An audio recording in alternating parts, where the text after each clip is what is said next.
দখলদার বিপ্লবের মাধ্যমে তো আসলে উচ্ছেদই করা হয়েছে, জোরই তো করা হয়েছে, একরকম জোর করেই তো মানে তাকে। কোনটা বিপ্লব হয়েছে? এই যে জুলাই আগস্ট, এটাকে আপনার কি বলবেন? এটা একটা জঙ্গি হামলা হয়েছে।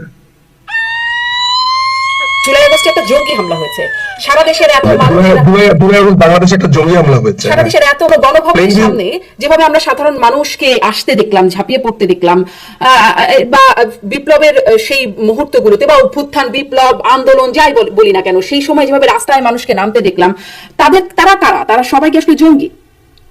আমি তো অনেক চোরকে দেখলাম সেখানে, আমি তো কোনো বিপ্লবীকে দেখলাম না।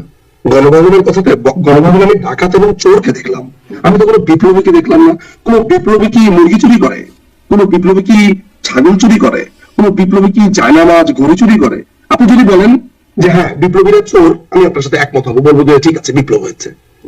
বিপ্লবীরা তো চুরি করে না, বিপ্লবীরা বিপ্লব করে, বিপ্লবীরা সমাজ বদলায়, বিপ্লবীরা সমস্যার সমাধান করে, মানুষকে আশ্বস্ত করে। কিন্তু বিপ্লবীরা তো মুরগি চোর না।